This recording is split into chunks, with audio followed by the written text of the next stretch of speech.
tomorrow. Here now is Berit Mann, Moms Help Moms organizer. Berit, good to see you. Thanks for being with us. So after everything kids have been through in Columbus, they're going to be with online substitute teachers starting tomorrow. That sounds like a disaster. This is catastrophic. Thank you so much for having me. I'm excited to have the opportunity to talk about what's going on. So we really have a catastrophe on our hands here for the children of Columbus for a variety of different reasons. We have concerns for food, children to be able to get their school lunches and have transportation. We have concerns for childcare, parents being able to get to their jobs and have that kind of security.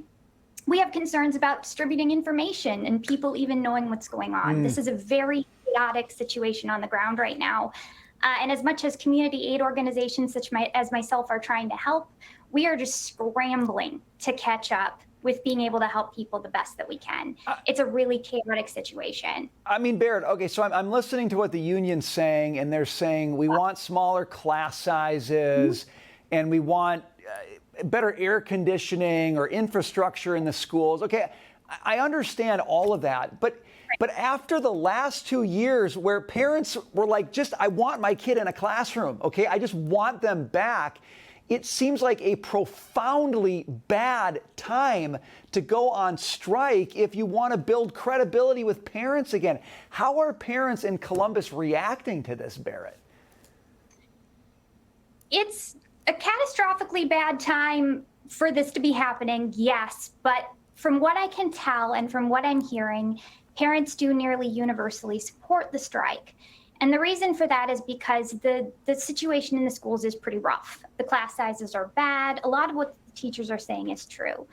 That being said, clearly the way this is panned out is not working for the children and it's not working for the parents. And one of my biggest concerns here is how I'm seeing every political advocacy group, every organization leaving the kids behind. What I've been seeing, and this is personally extremely alarming to me, is groups come out of the woodwork and try to bully or manipulate parents into making certain decisions for their children. I am personally extremely passionate that parents have the right to make their educational decisions for children. And right now there are 3 options during this strike. First, a child can do the virtual learning through the school. That's their first option. Yeah. Second, they can do a homeschooling curriculum. Yeah. Or third, a child can strike with the parent and not do any education at all during this strike, not cross the picket line. So parents right now have 3 choices.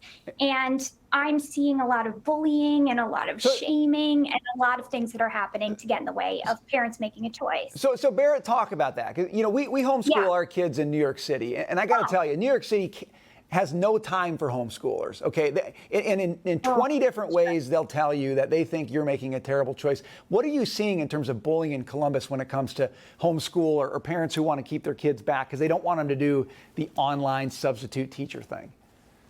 You would be appalled by what's going on right now. As someone who just believes parents have the right to choose and people have freedom of choice, I have been shocked by the manipulation tactics. I will give the example that I have seen, an article saying, hey, the community centers are open. Children can come be at the community centers, do their virtual learning. And I have seen people come say in the comments, no, we should not do this. We should not have them be open because the kids might do virtual learning through the schools. And that's not striking against the schools. Almost manipulating the situation to try to force the parents into the strike when the parents want their children to be doing the virtual learning. Yeah. There is really shocking manipulation techniques going on from all sides. And I'm not speaking from the perspective of one angle or another, but truly political agendas are coming out of the woodwork trying to manipulate, bully, shame, push parents around to take away their right to choose. It's appalling. So Berit, how does this get resolved? I mean, what are you counseling parents to do in Columbus? There's parents around the country saying, I don't like what's going on in my district. I don't like what the school board's doing. I don't like what the school's doing. What are the right ways to get involved and make the changes that you want to see? If you're asking me how to solve the systemic issues in schools in America, You know, I hope if I can answer that correctly, you'd give me a T-shirt. I give you more than that, but it's that organic, Yeah, right. ground up activity. You can't solve all the problems, but you got a district, you've got a kid, and you've got students who are going to be doing online learning from substitute teachers. I mean, how in the Right. world are we asking students to do that when they're already behind because of the pandemic? Berit, what does a parent do in Columbus?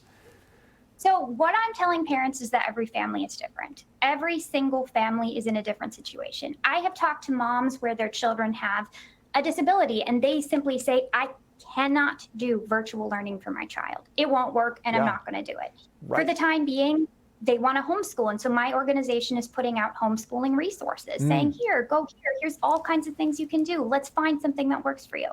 I have other parents who say, my kid does pretty well in virtual learning. You know, this might work for me for now. It's not perfect, but it's going to work. And so for them, we encourage them to not fall prey to any kind of manipulation tactics or anything that any pressure against them, because they should do what's right for their family.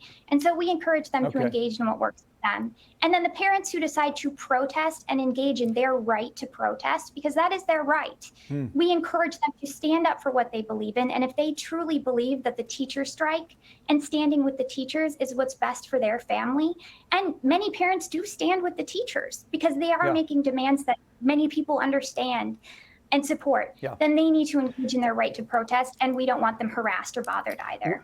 Berit, I appreciate you coming in and talking about the ways that you're trying to uphold parental choice. I think it's so important. So many parents have been called extremists for speaking out on behalf of the interests of their kids. We need to push back on that. I'm glad that you're doing that where you are in Columbus. Thanks for being with us today, Berit Mann. We appreciate it. Thank you very much for having me.